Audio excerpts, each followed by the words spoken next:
हम देख रहे हैं भारतीय संविधान। भारतीय संविधान में मौलिक अधिकार के संशोधन देख रहे हैं। हम लोगों ने भारतीय संविधान में मौलिक अधिकार जो फंडामेंटल राइट्स है वो देख चुके हैं। इसमें कुछ वाद हैं जो प्रचलित हैं, उनको हम देख सकते हैं कि किस प्रकार से वो वाद मौलिक अधिकार में दिए गए हैं। ये ध्यान रखना। इसके अनेक वाद प्रचलित हैं। सबसे पहले शंकरी प्रसाद बनाम भारत संघवाद 1951 में आया था। शंकरी प्रसाद बनाम भारत संघवाद 1951 में आया था। इसमें कहा गया था कि संसद मौलिक अधिकार संशोधन कर सकती है।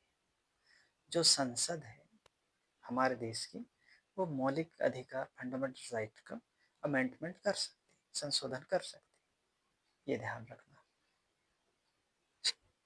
बस यही याद रखना है आपको कि शंकर प्रसाद बनाम भारत संघवाद जो वाद आया रहा 1951 में, कब आया और इसमें क्या प्रावधान रहा, तो मौलिक अधिकार में क्या कहा, संसद में संशोधन कर सकती है, ये बताया था। गोकलनाथ बनाम पंजाब राजवाद 1967 में आया था। इस वाद में कहा गया था कि संशोधन नहीं कर सकती। जो संसद है देश की, वो संशोधन संविधान में किसी भी तरह से नहीं हो सकता। ऐसा करके गोकुलनाथ बनाम पंजाब राजवाद, ये 1967 को आया था। ये ध्यान रखना। इसके बाद थर्ड है 24वां संविधान संशोधन अधिनियम 1971 में आया था। 24वां संविधान संशोधन अधिनियम, इसमें सभी जो उपबंध हैं उनको संशोधन करना। पहली बार ये मिल गया था संसद को, किसी भी उपबंध को वो संशोधन कर सकती है। ये ध्यान रखना। 24वां संविधान संशोधन अधिनियम 1971 को ये कहा गया था। चौथा है केशवानंद भारती केरल राजवाद 1973। केशवानंद भारती केरल राजवाद 1973 को बहुत इंपॉर्टेंट है। ये सभी उपबंध संशोधन करना, मतलब संसद जो है सभी उपबंधों को संशोधन कर सकती है। ऐसा करके केशवानंद भारती केरल राजवाद 1973 को कहा गया। ये ध्यान रखना कि संविधान के किसी उपबंध को, आर्टिकल को, किसी प्रकार भाग को संशोधन कर सकती है, लेकिन मूल ढांचा, मूल भावना परिवर्तन नहीं होना चाहिए। ऐसा करके इसमें कहा गया। संविधान की मूल भावना है या मूल ढांचा है, उसको परिवर्तन नहीं करना। ये केशवानंद भारती केरल राजवाद 1973 में कहा गया। पांचवा है 42वां जो संविधान संशोधन अधिनियम 1976 में आया था। उसमें कहा कि संशोधन का अधिकार है बिल्कुल संसद को। संसद संविधान संशोधन कर सकती है, लेकिन न्यायालय में चुनौती नहीं दे सकती। यह है कि मतलब संसद अगर संविधान संशोधन करती है तो न्यायालय में चुनौती नहीं दी जा सकती। ये मिनर्वा मिल्स बनाम भारत संघवाद, ये छठवां है।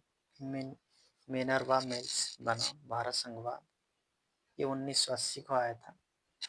इसमें कहा गया है कि संशोधन का समीक्षा करना, मतलब सुप्रीम कोर्ट को संशोधन की समीक्षा करने का पूरा अधिकार है। ये ध्यान रखें क्योंकि वो संविधान का संरक्षक कहलाता है सुप्रीम कोर्ट। ये ध्यान रखें। एक मिनर्वा मिल्स बनाम भारत संघवाद 1980 में कहा गया। इसके बाद हम देखते हैं कि मौलिक अधिकार को संविधान की आत्मा किसने कहा। मौलिक अधिकार को संविधान की आत्मा किसने कहा, तो पंडित जवाहरलाल नेहरू ने, देश के हमारे जो प्रधानमंत्री रहे था, उन्होंने कहा है। ये उनका स्टेटमेंट, ये कोटेशन है। ये ध्यान रखना। सिर्फ आर्टिकल 32 को संविधान की आत्मा कहा है, जो है डॉक्टर बी आर अम्बेडकर ने कहा। ये ध्यान रखना। डॉक्टर बी आर अम्बेडकर ने किसको कहा भारतीय संविधान की आत्मा? तो आर्टिकल 32 को।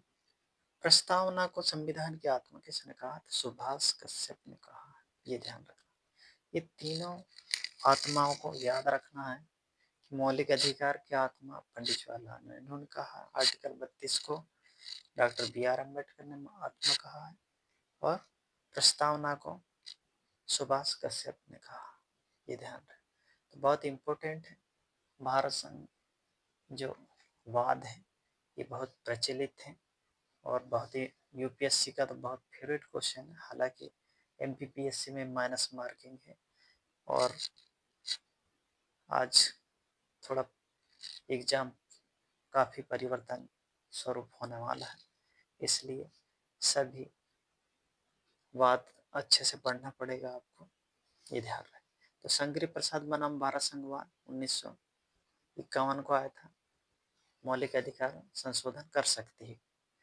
गोकुलनाथ बनाम पंजाब राजवाद 1967 में कहा गया था कि संसद जो है संशोधन नहीं कर सकती। और 44वें संविधान संशोधन अधिनियम 1971 में सभी उपबंधों को संसद संशोधन कर सकती है। ये करके बताया था। पहली बार संसद को ये अधिकार मिला था। केशवानंद भारत केरल राजवाद 1973 ये सभी उपबंधों को संशोधन कर सकती है, लेकिन मूल ढांचा परिवर्तन नहीं होना चाहिए।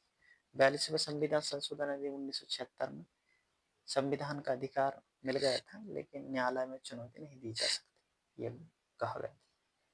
मिनर्वा मिल्स बनाम भारत संघवाद ये 1980 को संविधान संशोधन का समीक्षा करना सुप्रीम कोर्ट को दिया है, क्योंकि सुप्रीम कोर्ट संविधान का संरक्षक कहलाता है।